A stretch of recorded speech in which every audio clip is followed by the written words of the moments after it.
Alright, it's hard to believe, I know, but I think I'm going to build another quadrajet. And this time it's going to be for Julie the Dually. It's got an Edelbrock on it, which is malfunctioning slightly, but I'm sure it's because the thing sat for a long time. It's probably got a little crap inside the carburetor. It'll work pretty good, and then it'll quit working pretty good sometimes. Yep, it needs new bushings on the throttle shaft. Also, the Edelbrock is lean at part throttle for some reason, which can be tuned. I have some metering rods around somewhere, but since I just figured out there's a fuel shortage and we're under a state of emergency because of a pipeline in Alabama or some such thing, all the gas stations around here are out of gas. Blah blah blah. But anyway, the Dually likes its gas, so I'm gonna put one of these together in hopes of improving that situation somewhat. We're probably not going to get a 454 to get 20 miles a gallon, but maybe we can make it get 10. Also, I chose this carburetor out of the pile because it looks pretty unmolested. I think it's off a 78 Chevy automatic.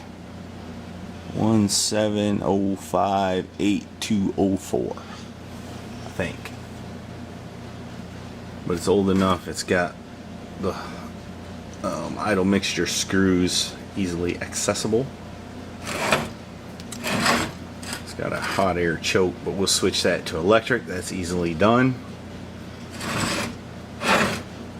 And other than the throttle shaft bushings being whooped, it don't look too bad. I'm going to go ahead and pull the top off. Another thought, I'm not going to do a how-to video and cover every step. So if you notice I didn't in the video put the idle mixture screw in or something like that, just it'll be okay, don't worry about it. Here's something else you got to look for on these quadrajets. How bad is the air horn bent? Not too bad on this one. I've seen them real bad, but they'll still work too. But what happens is people tighten down these front bolts too much and bend it. Looks like a U. And look who we got here. That's little Lacey. Come here, little girl. And right there is, what's her name? Lucy. Lucy, who's about a third the size of Lacey already. How old is she? 3 weeks yesterday. 3 weeks. 3 weeks. Oh, isn't she so cute? She's right here, Mama. Yeah, she's right here. She's right here. Oh. She said, "Give me my puppy, give me my puppy." Mama. You're such a good mama. You're such a good mama. Alright, enough of puppies. By the way, there's only one puppy because she only had two and one was breached and didn't turn out well. So that's just as well, I think. It's even pretty clean in there. Just a little bit of stuff. This one might work out okay.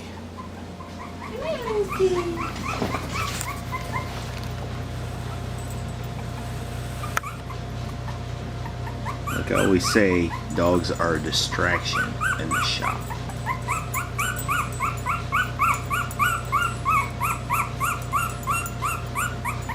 It's okay, Mama.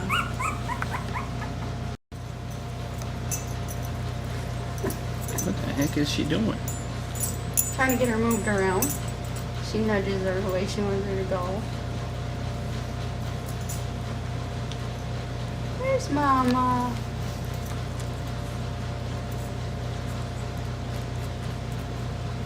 She's an aggressive drinker.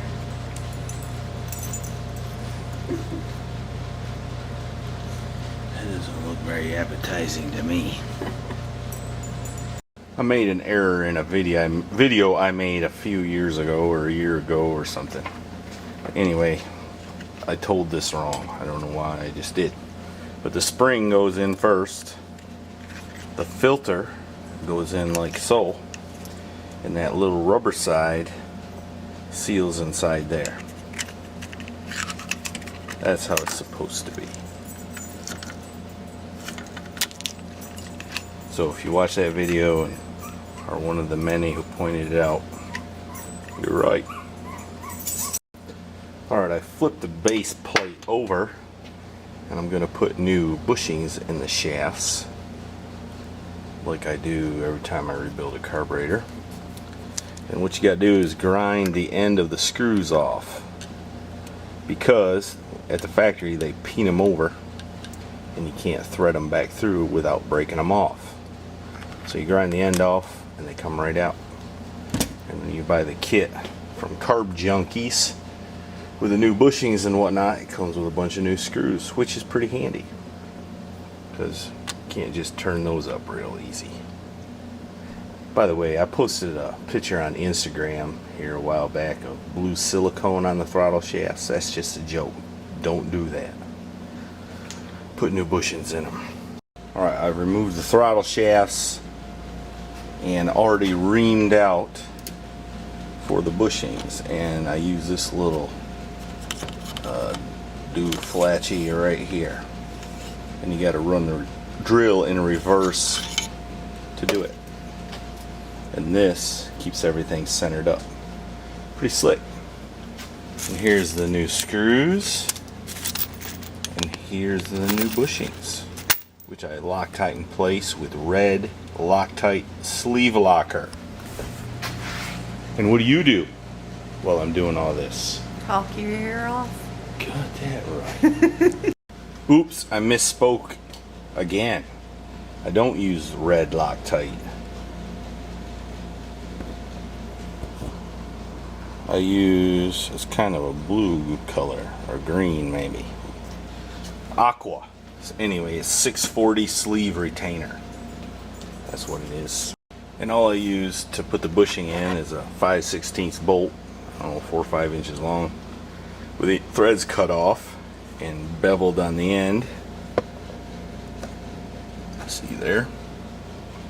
And I've had to put it in the lathe and take a file there. It has a little bit of a shoulder right there. And then just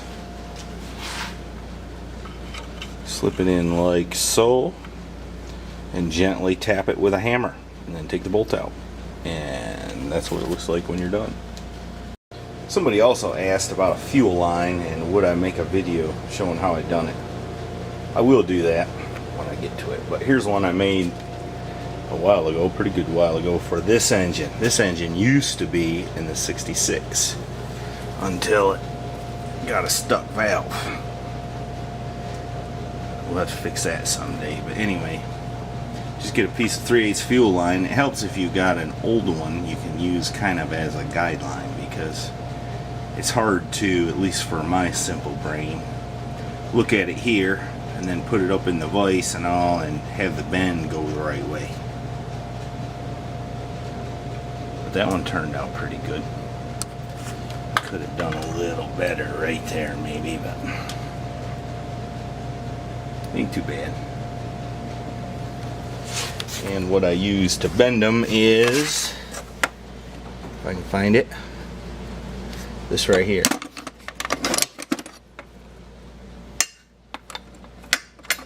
Which works quite well. Alright, once you put the throttle, careful mister, don't drop it. Once you put throttle plates back in, you need to carefully align them and then hold them up the light.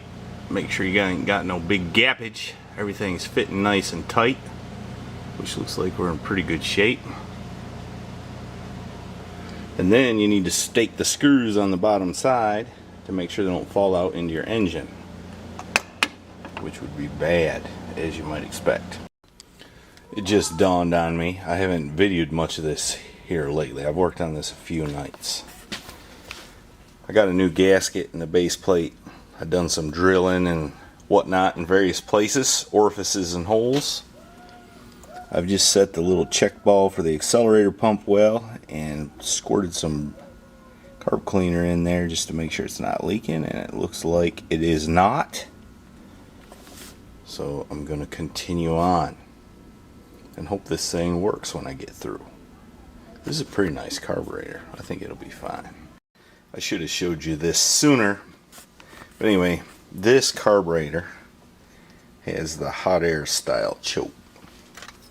And that's the choke thermostat that was in it. I'm switching it to an electric choke. And in order to do that, all you got to do is there's a vacuum port right there.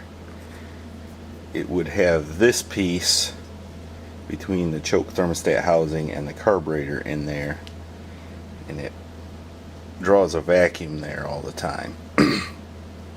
I guess it's to help encourage the heat to come up and get around the choke. I'm no engineer, but that's my theory. So all you gotta do is plug that off and just use a piece of solder or aluminum TIG rod or something, stick it in there, and then you can convert it to electric choke. Pretty simple, huh? Alright, I got the carburetor all done. I got a few bolts for my spacer, and I think I'm going to go out and put it on the truck. I can't stand it no more. Bought myself a tack. I wonder if it works. Guess we'll have to see.